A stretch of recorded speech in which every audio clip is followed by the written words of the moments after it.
Okay, I'm going to go ahead and start checking names here. Get a little ahead. Sarah B. Okay, yeah. Claire. Matt. Luke. Okay. Jaden. Emma. Liza. Yeah. Stuart. Ethan. Yeah. Manya. Olivia. Kashal.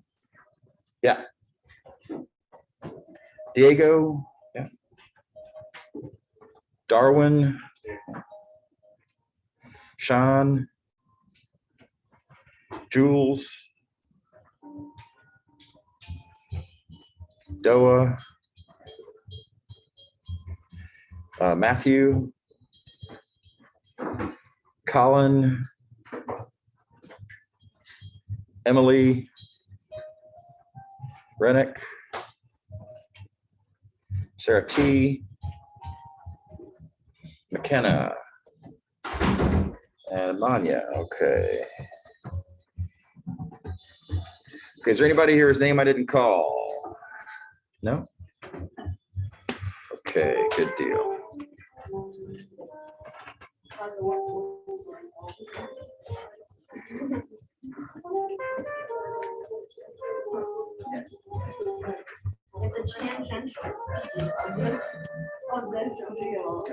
Is 10 meters per second and the radius is 1 meter. What is the sum of the force?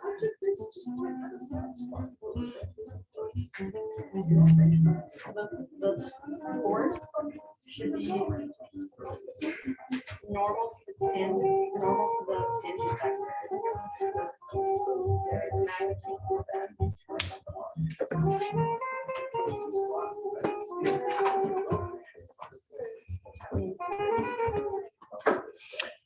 Okay. Okay, time to get started. So I'm going to do a super fast overview of what we talked about last time because we kind of hit a lot of topics.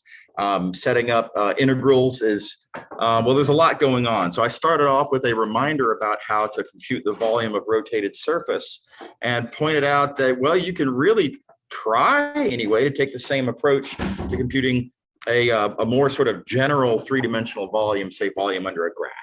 Right? But we, in a single variable calculus context, we consider this a dead end because we don't know how to compute this weird area right there. But we realized in this class, you can, take this point of view where you view this, in fact, as being a curve. It is a graph because y is a constant. And so this is, in fact, z is a function of x, in fact. Right? And area under a curve is computed with an integral. Right? So this area is itself an integral. So when I say, we want to do an integral, a y integral of cross-sectional area, well, yeah, sure, go ahead, fine. It's just that cross-sectional area is itself an integral, right? So you end up with an integral of an integral, thus the term iterated integral, and I'll let that one go. Okay, and so example, right? And we can compute the volume of this, three-dimensional volume under that graph with an iterated integral, and that's nice.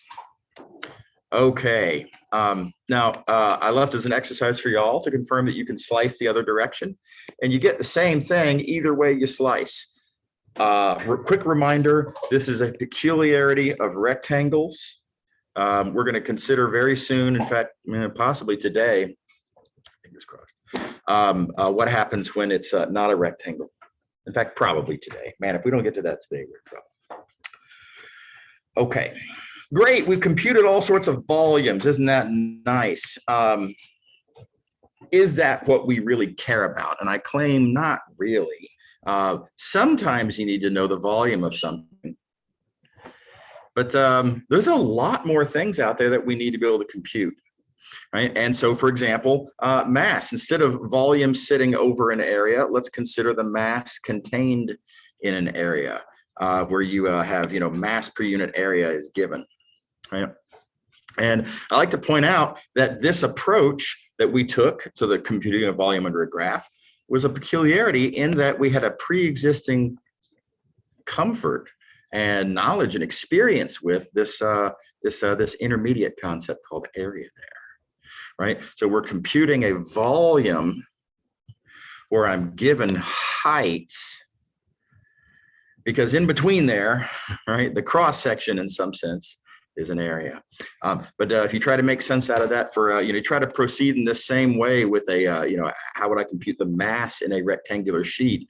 And the very first thing you're doing is multiplying mass per unit area times a length. And that's not a pre-existing concept. And yes, of course, you could, think through and make a separate case for, what this is and why it's an accumulating quantity. And there's different points of view that you can take on this. You could cram this forward. But I claim there's a much better way. And let's just abandon this as clearly suboptimal, right?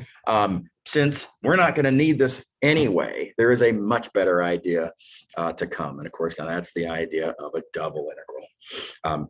Starting, of course, with a reminder of single variable calculus, and summarizing as I am here, the summary that I gave last time of Calc 1. I'm really not going to spend time on this, but I do want to make sure that everyone gets a clear image, clear message. Integrals are Riemann sums.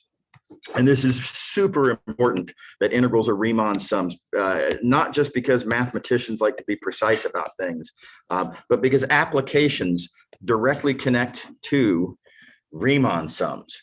We like to think of single variable integrals as being area under a curve, but that's a visual aid, mostly. Right.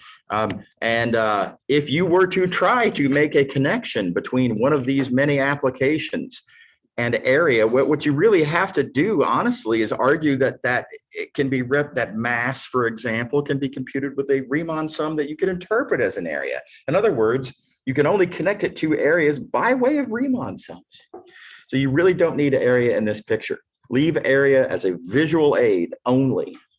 And when you're doing applications, you have to connect to Riemann sums, which you can compute with the fundamental theorem.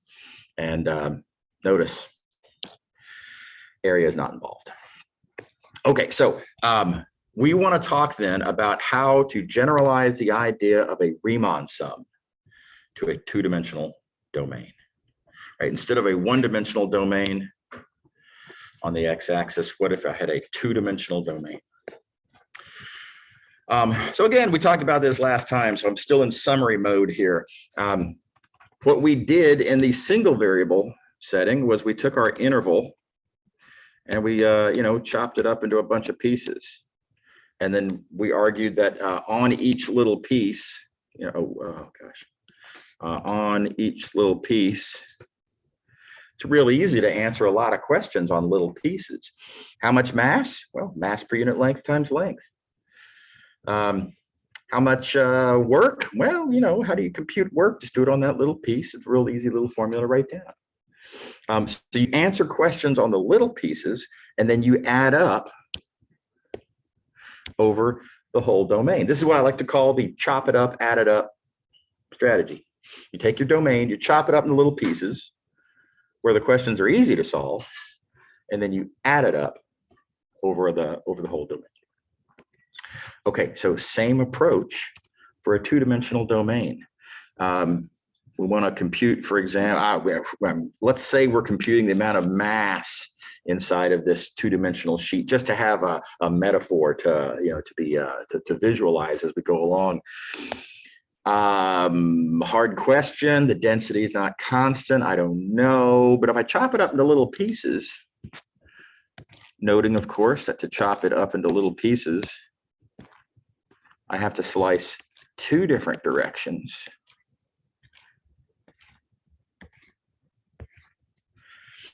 Well, that worked out well. And then I get a bunch of little pieces, though. And on each little piece, again, easy problem. On this little teeny tiny little itty bitty piece of area where the density is effectively almost exactly a constant, real easy to answer the question. How much mass is in that little piece of area? Well, mass per unit area times area. No sweat. No unfamiliar concepts that I have to can I make sense out of, mass per unit length when the mass isn't distributed over a length? No problem. Mass per unit area times area. Mass. What's the total mass? Well, it's the sum of all the little masses. Chop it up, add it up. Same strategy. Okay, is everybody happy so far? This, again, just kind of, we're in review mode here. Talked about all the details last time. And I want to emphasize while I'm here also, by the way, don't get lost in the details, right? In worrying about, exactly what are the formulas for these things and exactly the notation and stuff like that. That's all details that go into being precise about what a Riemann sum is. And yeah, that's something you should eventually straighten out, but it's not the point.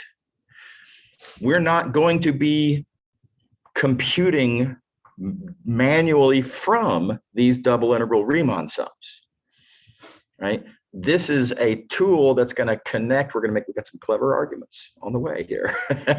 And this is just going to be a tool that allows us to connect applications to things we already know how to compute, as it turns out. So anyway, like I say, don't get lost in the details. The big picture that you want to make sure you retain is chop it up, add it up, just like in one dimension. Okay. Yeah, so with the above in mind, we make this definition, this two-index Riemann sum, the chop it up, add it up on a rectangle. I'm going to call that a double integral and write it like this. And yes, this is a definition. Another way to think of this is it's, the word two-index Riemann sum is kind of a mouthful. Double integral, it's a little kind of rolls off the tongue more easily. This notation is a handful. This is much more compact. So I think actually a really good way to think about this is that this is just a shorthand and a slang. Think of this as shorthand and slang. I mean, ultimately, it will always remain that what we are talking about when we say double integral, we're talking about Riemann sums. This is the thing right here. This is what we're interested in. Yeah, it's nice to be able to have a convenient way to talk about it and a convenient way to write it down. That's all this is. Okay, reminder, the book goes to great trouble to define a more general definition using irregular partitions and what they call test points. And the definition that they write in the book is more powerful in settings that we will not encounter in this course. Right? And so y'all are officially absolved of all this business about irregular partitions and test points. And so you're going to notice that the book's definition takes a lot more time to develop, and it's a lot more, there's a lot more details and all that's good stuff. Very important. If this were a course in real analysis, I would never write down what I just wrote down here. Right? But this isn't a course in real analysis, so we're going to go with this. Okay. All right. And we're getting close to where we left off last time. I think it was right here, if I remember correctly. But let's just observe how we can compute something with this double integral. Well, we can represent something with this double integral. Suppose I want to compute the volume under a graph. And yes, by the way, we have already talked about how to compute the volume under a graph. I'm going to come back to that in just a quick second. But ignoring previous calculations for the moment, if I wanted to compute this volume under that graph, I would slice it up into a bunch of little pieces, right? And observe that, look, having sliced up my domain down there into a bunch of little pieces, the grand total volume is the sum of these little pieces of volume, right? So the grand total is the sum of the individual pieces. I mean, that's how volume works, right? Volume, the way I like to say it, volume accumulates. Volume is an accumulating quantity. By the way, by contrast, I mean, just so you know, not everything's an accumulating quantity. Surface area does not accumulate. The surface area of the whole region is not the same as the sum of the surface areas of these individual pieces, right? That doesn't work. Volume does. Just geometric appeal. And having written that down, I then point out that this little piece, what is the volume on that little piece? Well, it's real easy. It's basically a rectangular box with height times base. Nothing fancy happening there. And then lo and behold, check it out. I have what is exactly a Riemann sum. That's exactly this thing right here. And so I can write it as a double integral. So double integrals allow us, double integrals represent or compute, or however you want to say it, volume under a graph. Okay, this is where we left off last time. So pausing before we go on with new stuff. Okay, so yeah, but we already computed that. Yes, indeed. But that's kind of the good news here. We previously computed volume as iterated integrals. Different argument, but nevertheless, we have now computed volume with a double integral. So why are we computing volume so much? Already kind of suggested, by the way, we don't really care that much about volume. So why are we spending so much time? We've computed it twice, right? The benefit of having computed it twice is that means that these two things that compute it are equal to each other. This is the big payoff. We're going to see why it's a big payoff in a couple minutes. But the payoff is that by way of having computed volume twice, I see that double integrals can be computed with iterated integrals. Okay, so here's my diagram. By the way, y'all know this is my first time teaching this course, and I'm, it's not that different from Math 212 that I've taught a million times, but it is my first time teaching out of this book and with these prerequisites, and so my notes are all changing, right? So all these lecture notes are brand new, right? And I'm therefore, of course, I think it's unsurprising, I'm editing them as we go along, I come up with more ideas. Oh, I should really include, something else. So I recently, in fact, about 10 minutes ago, 15 minutes ago, I added just these arrows right here and this arrow right here. That's all that's new. But if you want to add that on your copy, if you didn't yet download the new copy, feel free to go ahead and do that. I was going to draw those anyway, but it occurs to me actually better for them to be on the diagram in the first place. Okay, so here's what we've got. We started off, the very first thing we did in this, starting with our review today, very first thing we did is we computed volume with an iterated integral.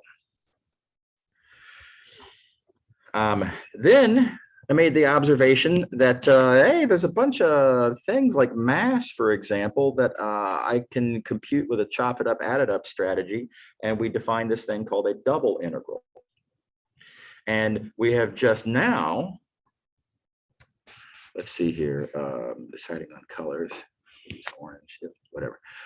We just now observed that this double integral, among the many things that we can eventually compute with a double integral, volume is something we can compute with a double integral. And the observation I just made above then is that, well, if I can compute volume with two different things, that means that those two things are equal, and I can therefore compute double integrals with iterated integrals. Yes? Can you explain again briefly why we need double integrals, like why we can't use iterated integrals? Yeah, so that's this, where do I put it? This business here, right? So if you want to take a formula that tells you height, and from that you want to compute volume, right? We end up needing this what I'll call an intermediate idea of area. Right. And good news, we have a pre-existing notion of area, and we know things about area, namely it's an accumulating quantity. And I mean, it's just geometry, and we can just see it and have intuition about it. And it's nice. When you try to make such an argument with, let's say, computing mass in terms of density, given from, deriving from density, the very first thing you have to write down is something that's not a pre-existing concept. And so I don't know what this is. And I can cram it through if I really want to, but why? What we end up with is at best, we end up with significant resistance to the argument working nicely, because I don't know what this is. I don't know how it behaves. Is that cool? Yeah. Okay. Right, where am I? Here we go. So this is our diagram so far. Oh, and I guess one thing we've also done, sorry, I forgot to put this one down. We have computed iterated integrals. Am I running out of colors? We've computed iterated integrals with the fundamental theorem of calculus. So this is what we've developed so far in our various stages. Okay, so how is this diagram useful for us? I argue as follows. I say, well, if you've got one of these things that you want to compute the population of Wyoming, or the amount of work that it takes to accomplish a certain task, or the mass of a sheet, or the value of some economic quantity, or the probability of some event happening. All of these things can be represented with double integrals, which I can then say, hey, by the way, we know that those can be computed with iterated integrals, and those we can crank out with the fundamental theorem. So this is our three-step process. This is what we really want to be able to do. Let me get rid of all these distractions. This is our process for computing answers to various applications. Write it as a double integral, write the double as an iterated integral, write the iterated integral with the fundamental theorem. Okay. All right. Yeah, a couple of reminders. There again is a temptation to say, well, why don't I just compute these with iterated integrals directly? This was your question. And we addressed that a while ago. You kind of can't. I mean, iterated integrals are really kind of just a lucky break that we happen to be able to make sense out of for volume. And that's about it. So this is not an option. That cannot be your first step. And then likewise, I like to point out that you can't really relate these things to volume either. Like, again, we've talked about this before. How would I argue that the mass of a two-dimensional sheet, how would I argue that that's equal to a volume? And if you were to try to make such an argument, in fact, what you would effectively do is that. You would say, well, the mass, of course, I can compute that mass by chop it up, add it up. And the resulting Riemann sum, chop it up, add it up, happens to be the exact same one that I would have gotten had I been wanting to compute this volume. So what's the point of that, right? If you've already got it written as a Riemann sum, you already know Riemann sums can be iterated integrals. Why would I go by way of volume? Serves no purpose. It's pure inefficiency in that argument. Okay. All right. Now that said, I do want to express appreciation to volume for allowing us to make this connection, right? It was very helpful in that way. And, granted, but it's now that we've got that, we don't need it anymore. Okay, let's do one. So suppose I want to compute the mass of a amount of mass that's sitting on a rectangular sheet. Let me get off red. That's very stressful. Amount of mass in a rectangular sheet. Here's your rectangular sheet.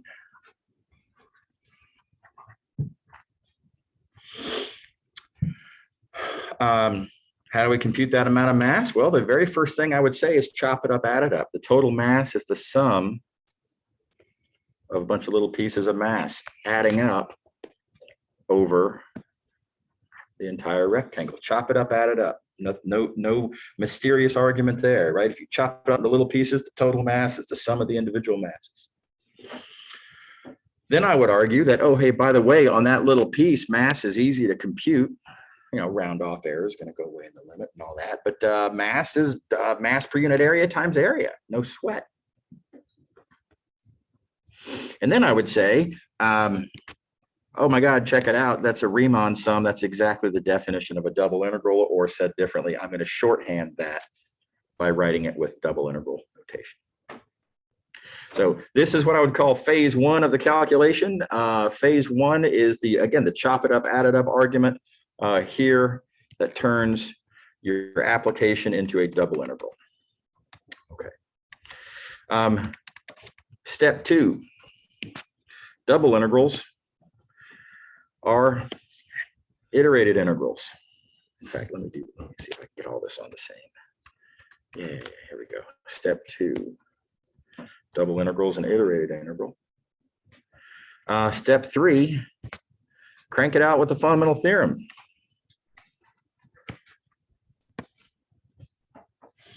And then you've got an answer. Does everybody see the three-step process? Okay, yes.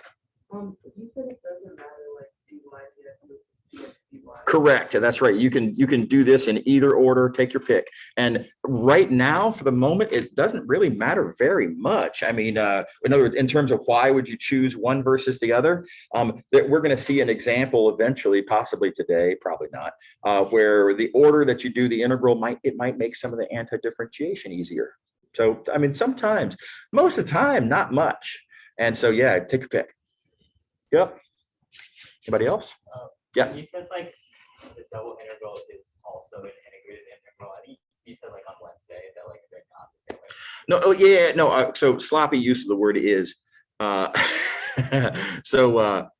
These have the same value, right? They are equal numerically. Right now, yeah, as concepts, you're right. They're different. Of course they are. And that's why they have different names and they're different nodes on this diagram. But all I meant there was that they are equal to each other in value. Okay. Yeah. Yep. All righty. Now I want to show you all a landmine. I think this is important.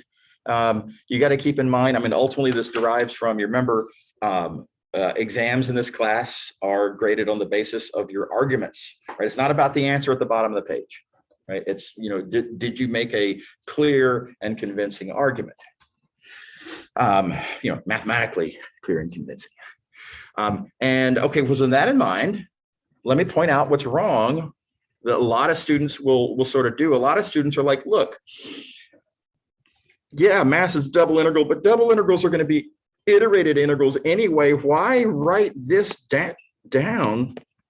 How come, why can't I just, with colored, why can't I just say, look, this is going to be an iterated integral anyway. How about I'll just go straight to it? Let me just write that down. And Fooey on double integrals, it's just it's notation. It's about to go away momentarily. What's the point? So the point is, if you do this, if you just kind of go straight from application to iterated integral, I say you on paper, this is the argument you're making. Right? And we just got through talking about how that's not really a reasonable argument. Right? If the very first thing that you write down is that mass is this thing, then I'm going to look at your inside integral and I'm going to see where you've got mass per unit area times length. And I'm going to say, I don't know, what is that? What are you talking about? What is that thing? And how do you know that it adds up in the way that you say it does? And again, not that can't be fleshed out, but it's you would have a lot of explaining to do to make that reasonable. And again, so unnecessary. All you got to do is doff the cap, right? To this is a double integral. That's bulletproof. You're solid. That could not be more clear. And then say, yeah, which by the way is the iterated integral that I'm going to be computing. Okay, so please make a point of this on exams. I am a big believer. You need to recognize the double integral that is the connection, right? So again, this being a bad argument, you need to recognize the double integral that is that represents the application that you then compute with the iterated integral. I think this is really important. Okay.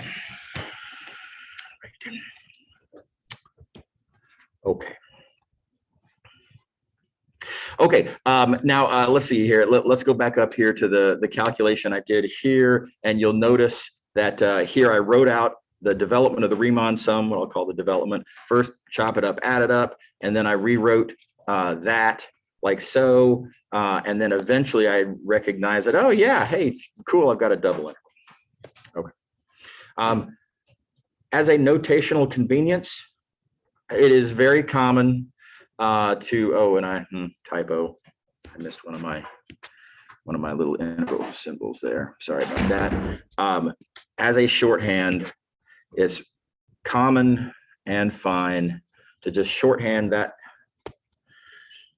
summation with integral notation, because this is going to turn into that anyway, right? It's just notation. And so this is a very common thing for people to write. Totally fine in my classes. I'm perfectly happy with it. So if you want to write your integrals like this, that's totally fine. Okay. For example, and so that's, by the way, another addition to my notes was this sentence right here, just a recognition that double integral notation is convenient when you're developing your Riemann sum. And this example demonstrates it, I think. So arguably kind of a hard double integral problem. We've got a wall that is represented by this rectangle, and the idea that is that y is up, right? So this is a wall, not a floor. Right? And if you're building a wall, and maybe you're building it out of stone or something like that, like it's an exterior wall, let's say, and you're putting some pretty stone facade on it or something. That stuff's heavy, right? And ooh, man, if you work all day lifting those stones up to that height, you might be entertained to know how much work did I just do, right? How many calories did I burn? Something like that. But so how much work does it take to actually to do this? I mean, this brick here, for example, started off on the ground, and it's somebody's job to lift it up to that height where it's going to stay on the wall.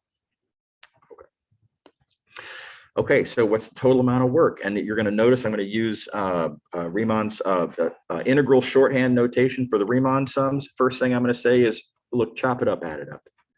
All right, the grand total amount of work, let's just focus on one little piece. dW is going to represent the amount of work it takes to lift that piece. Okay. Well, work is force times distance. How much, what's the force in that little piece? Well, the amount of force, so force is weight, right? So if I know how much that thing weighs, the weight of that little piece, writing it as dF. If you want to write it as a delta F and use Riemann sum notation, okay, you can, I suppose, but it's easy. It can be more convenient to just write it as dF, right? And that weight you multiply by the distance that you have to push it, which is y. Why is it y? Well, because I'm lifting it up to height, y, because that's at the point x comma y on this rectangle. So this first step here is really just work equals force times distance. Okay. Next step, weight is weight per unit area times area. Now we do need to know what the density is. So pounds per square inch or pounds per square foot or whatever units it's in, whatever. But weight pounds, per unit size on the wall, a square inch or what have you. Okay. And then check it out. I got a double integral. And I remind you, this whole process here, this is just a shorthand for an argument about Riemann sums. It's just this kind of thing, which I think is easier to write with this integral notation. Which, again, just a shorthand for Riemann sums. Okay, and at that point, it's all downhill because double integrals are iterated integrals. The bounds, x goes from 0 to 10, y goes from 0 to 6. We have formulas for all of these things. Well, in particular, this density right here. It's a matter of plugging in, and then again, off you go and compute the iterated integral. Yeah. Yes. You just said one more time why df is equal to delta dx. Yeah, so this is just, very often we talk about density as being mass per unit area. Here, I'm just using density as, arguably I could have been more precise when I wrote this down, but here I'm interpreting density as giving you weight per unit area. And it's actually pretty common because people very often talk about how massive something is by how much it weighs, and weight is a force. Yeah. Yeah. Okay. Okay, so now, what if our domain is not a rectangle? So let's recognize here the domain was a rectangle, and previous problems that we've done. So computing the mass here, this is a rectangle. In fact, the definition that we made for a Riemann sum is strictly on a rectangle. What if it's not a rectangle? Well, the book goes to a ton of trouble in defining exactly what they mean by an integral on a domain that's not a rectangle. And again, this is more, very important. And if this were Math 531, then yeah, absolutely. And in Math 219, no, we're not going to worry about those formalities. So I'm going to take a much sloppier, but for intuition purposes, every bit as good point of view on how to generalize to non-rectangles. And that is just to argue that we're still just doing chop it up, add it up. right? So if I want to compute, volume under a graph, right? There's a graph. That's the part of the graph sitting over this non-rectangular domain down here, right? And if I want to compute the volume in between there, I could slice it up just the same exact way. It's not any different than if it were a rectangular domain. I'm still slicing up a loaf of bread, right? So, I mean, let's not worry about the formalities of the definition. Chop it up, add it up is all you need to understand really about what a double integral is. Now, it does change some of the details of how this argument plays out. So in particular, let's just follow it through. We're looking at these little slices of volume. There, whoops. Right, there's our little slices of volume. Those slices of volume are going to be areas. Let's see here, do it like this. There's an area there, which we're going to compute with an integral, times a thickness.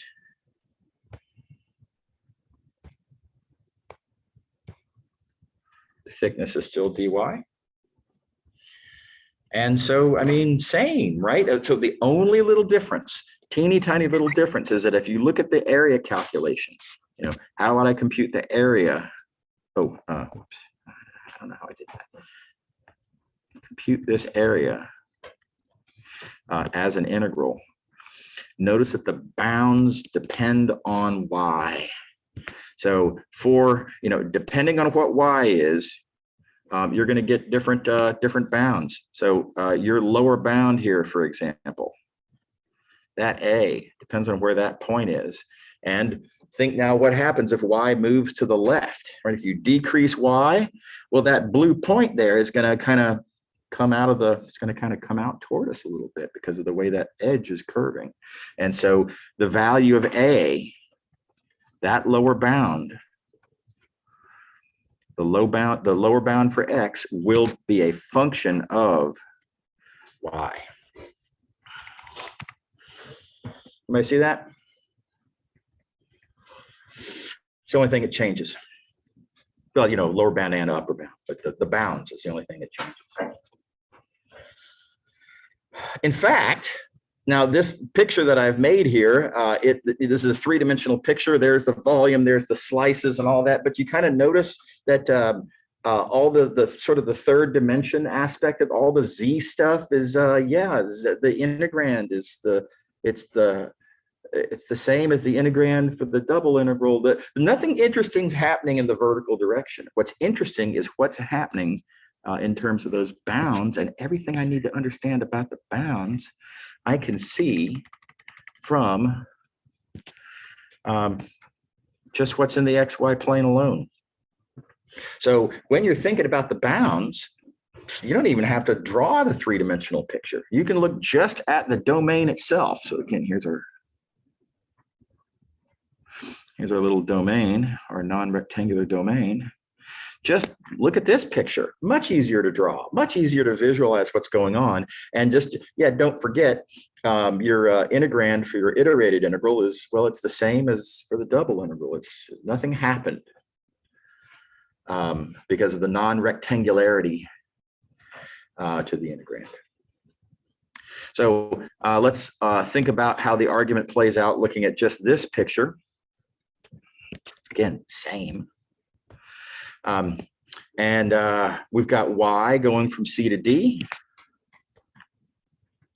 Right, so y starts there, and then we're slicing along, and then y ends at this value D there.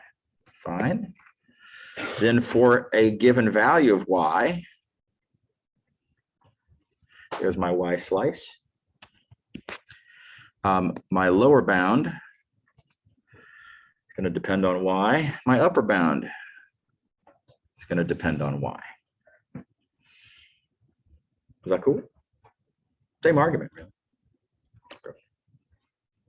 Okay, so how do you find these functions? First thing I'll say is make sure you have a good picture of your domain. Really important. It's just unavoidably helpful. And I wouldn't dream of trying to trying to rewrite a non-rectangular double integral as an iterated integral without a picture. Unless I could literally see the picture in my mind, right? But either way, I've got a picture. And keeping in mind on a test, can't emphasize enough. It's not about the answer, it's about the argument. And even if you see the picture in your mind, the point is the picture in your mind is part of your argument. You got to give me the argument. So I want to see a good picture representing what you were thinking in terms of your slicing process. And anyway, on the picture, here's how you argue your bounds. For example, if I want to know what the lower bound is, the bound that you're looking for corresponds to a point on your picture. Make sure you clearly identify what that point is. That point you will find is going to be on a curve. Clearly identify what curve your point is that defines that bound, right? That curve then will have some equation. So this, what the equation is, it's going to be, I don't know, x cubed minus y e to the y cubed, Lord knows, right? So the curve will have an equation. That equation is your foot in the door for finding your bound, right? Keep in mind in this equation what you're solving for. This a of y, that is a value of x. So to find that bound, you need to then solve for x in that given equation. So this is your process. We're connecting. There's a lot of sort of dots connecting there, but for any given bound, it corresponds to a point. Make sure you see the point. That point is on a curve. Make sure you see the curve. That curve has an equation. Write down that equation, and then that tells you what to solve. Okay, let's see some examples. Is everybody good? Actually, before I do examples, everybody see the case I'm making there? Okay, so suppose our domain is a triangle. Certain vertices given here. So there's my triangle. And I'm going to slice in this order, no particular reason. Pick one. So I'm going to slice in this order. Namely, we're going to do dx on the outside. That means in my slicing process, x comes first. I emphasize it's the slicing. So our x slices start there and end there. X goes from 0 to 1. Now, very often you can just kind of look at the picture and it'll be perfectly obvious and you can just kind of write it down. But if you wanted to be more careful than what I wrote down here, you could say, well, my lower bound, this lower bound that I'm interested in finding for x, that's on, that point happens where two curves intersect. It's where this curve intersects that curve. I mean, it's the vertex of the triangle. It's where those two things intersect. And I suppose I could write down the equations for these two curves and solve, and then, solve for x. Again, sometimes though the fish just jump in the boat. The easier case to make here is that that first value of x is one of the given vertices, and the x coordinate is 0. Yeah.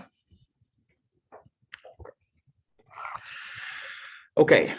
Let's talk about the y bounds. How would I find, for example, let's go to the upper bound. So for a given value of x, so x being fixed, we're looking at this x slice. How would I find the upper bound for the integral? How would I find y2? I'm going to follow this process. Bounds come from points which are on curves, which have equations, which I will then solve. So, okay, this bound that I'm interested in, this inner upper bound corresponds to that point, which is on that curve, which has, oh, guess what? I'm going to have to take the geometry that I'm given and do some work to figure out what that equation is, but it's that equation. And then in that equation, solve for what I'm interested in. Let's see, what am I interested in here? By the way, I'm looking for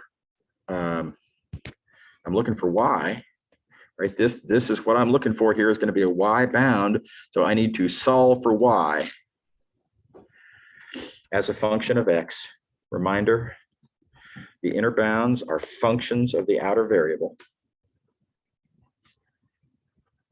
Right, so y is a function of the outer variable x. And how y is a function of the outer variable x is, well, it's easy to solve for, happens to be just x. Everybody see what happened? Okay. All right. Similarly for the lower bound. All right.